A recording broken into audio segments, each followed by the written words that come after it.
अजीब दास्तां है उसकी। ना कोई मेडल मिला, ना कोई दुआ मिली। वो तो वो चिराग था जो सरहद पार बुझकर भी उजाला कर गया। कहने को तो वो मेजर था किसी और ही देश का, पर सच तो ये है कि जीते जी वो वतन पर मर गया।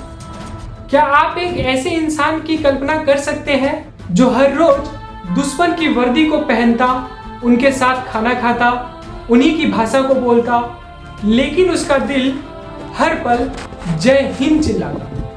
सोचिए कितना फौलादी होगी वह शख्सियत जिसने मौत की आंखों में आंखें डालकर उसे बरसों तक चकमा दिया। जिस पाकिस्तानी फौजी की रगों में भारत के लिए नफरत भरी थी, उसी फौज की गलियारों में एक हिंदुस्तानी अपना दबदबा बना रहा था। वह कोई मामूली जासूस नहीं था, वह एक ऐसा शिकारी था जिसने खुद को शिकार की खाल में छिपा रखा था। कांधे पर पाकिस्तान के मेजर के सितारे चमक रहे थे, लेकिन मेज के नीचे वह उन्हीं के विनाश का नक्शा तैयार कर रहा था। आज कहानी उस अदृश्य रक्षक की जिसकी वजह से हजारों भारतीय परिवार चैन की नींद सो सके, पर जो खुद गुमनामी के अंधेरे में कहीं खो गया। एक ऐसा जासूस जो दुश्मन के घर में गया और उनका मेजर बना। क्या यह मुमकिन है? जी हाँ, रविंद्र कौशिक के लिए यह सिर्फ मुमकिन नहीं, उनकी हकीकत थी। एक ऐसी हकीकत जहां हर कदम पर मौत खड़ी थी, लेकिन उनका अनुशासन और काबिलियत ऐसी थी कि पाकिस्तानी सेना ने खुद उन्हें अपना गौरव बना लिया। रविंद्र कौशिक एक ऐसा अभिनेता था जिसने अपना सबसे बड़ा किरदार मंच पर नहीं बल्कि दुश्मन के सर जमी पर निभाया। राजस्थान की गलियों से निकलकर रविंद्र कौशिक जब सीमा पार गए तो उसने सिर्फ सरहद को पार नहीं किया था, बल्कि अपना अस्तित्व को पीछे छोड़ दिया था। वह जासूस नहीं, वह हिंदुस्तान की वह ढाल था जिसने पाकिस्तान की हर साजिश को हमला होने से पहले ही दफन कर दिया था।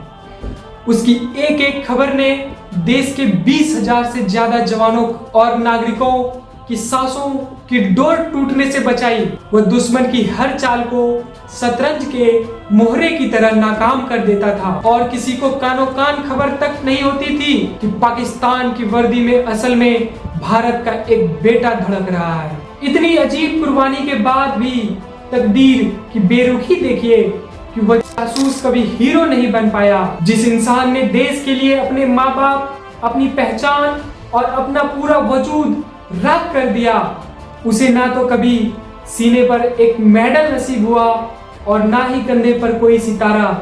वह एक अदृश्य वजूद बनकर जिया और गुमनामी के अंधेरे में कहीं खो गया।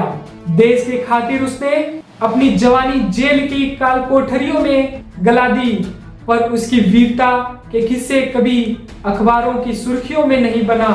वह भारत का वो अनमोल रत्न था जिसे दुनिया ने तो नहीं पहचाना, लेकिन उसकी शहादत आज भी वतन की फिजाओं में एक अनकहे एहसान की तरह मौजूद है। चलिए मैं आपको शुरू से बताता हूँ रविंद्र कौशिक की वह अनकही कहानी जिसे सुनकर आपके रोंगटे खड़े हो जाएंगे। लेकिन उससे पहले अगर आप भी उन गुमनामों नायकों का सम्मान करना चाहते हैं जिन्होंने देश के लिए अपना सब कुछ कुर्बान कर दिया, तो हमारे चैनल को सब्सक्राइब जरूर करें और इस वीडियो को लाइक करें ताकि यह कहानी पूरे हिंदुस्तान तक पहुंच सके। रविंद्र कौशिक, जिनका जन्म 11 अप्रैल 1952 ईस्वी को राजस्थान के श्री गंगा नगर में हुआ था, वह बहुत ही हैंडसम और प्रतिभाशाली युवक थे। उन्हें एक्टिंग का बहुत शौक था, वह थिएटर किया करते थे। साल 1973 ईस्वी में जब उनका उम्र 21 वर्ष हो रहा था, रविंद्र कौशिक को एक रॉ के अधिकारी को देखा था। लखनऊ में एक नेशनल लेवल का ड्रामा के दौरान भारतीय खुफिया एजेंसी रॉ की नजर उन पर पड़ी। अधिकारियों ने देखा, एक प्रस्ताव दिया कि क्या जासूस बनोगे, देश के लिए जियोगे। इस लड़के ने किसी भी किरदार को जी लेने का गजब की क्षमता थी। 23 साल की उम्र में जहां युवा अपने कैरियर और अपने सपनों के पीछे भागते हैं, रविंद्र ने देश की खातिर खुद को मिटाने का फैसला किया। 2 साल की कड़ी ट्रेनिंग में उन्हें उर्दू, कुरान की आयतें और पाकिस्तान के भूगोल के बारे में रटाया गया। फिर एक दिन जब रविंद्र कौशिक हमेशा के लिए खत्म हो गए और जन्म हुआ नबी अहमद शाकिर का। 1975 ईस्वी में नबी अहमद शाकिर बनकर वह सरहद पार कर गए। वहां उन्होंने कराची यूनिवर्सिटी में कानून की पढ़ाई की और फिर कुछ ऐसा किया जो इतिहास में बहुत कम ही मिलता है। वह पाकिस्तानी सेना में कमीशन ऑफिसर की तौर पर भर्ती हो गए। अपनी मेहनत और फौजी काबिलियत के दम पर वह प्रमोट होकर मेजर के पद तक गए। सोचिए उस जाबाज का कलेजा जो हर दिन उन लोगों के साथ खाना खाता था, सोता था और ट्रेनिंग करता था जो भारत के दुश्मन थे। उन्होंने वहां के एक स्थानीय लड़की अमानत से शादी की और एक बच्चे के पिता भी बने। सालों तक उनकी पत्नी को भी भनक नहीं लगी कि नबी अहमद असल में भारत के ब्लैक टाइगर हैं। 1989 से 1983 के बीच उन्होंने ऐसी खुफिया जानकारी भेजी जिन्होंने भारत के युद्ध जैसी स्थितियों को बढ़त दिलाई। हजारों भारतीय सैनिकों के खून को बहने से रोक दिया। कहते हैं कि एक जासूस को दुश्मन से ज्यादा अपनों की गलतियों का डर होता है। 1983 ईस्वी में भारत ने एक ऐसा जासूस इनायत अली को उनसे संपर्क करने के लिए भेज दिया, लेकिन इनायत पकड़ा गया और टॉर्चर के दौरान उसने रविंद्र का राज उगल दिया। एक पल में पाकिस्तान की सेना का मेजर उनके लिए सबसे बड़ा दुश्मन बन गया। रविंद्र को गिरफ्तार कर लिया गया और सियालकोट की जेल में डाल दिया गया। वहां अगले 16 सालों तक उन्हें वो अमानवीय यातनाएं दी गई कि जिन्हें सुनकर आपके रूह कांप जाएंगे।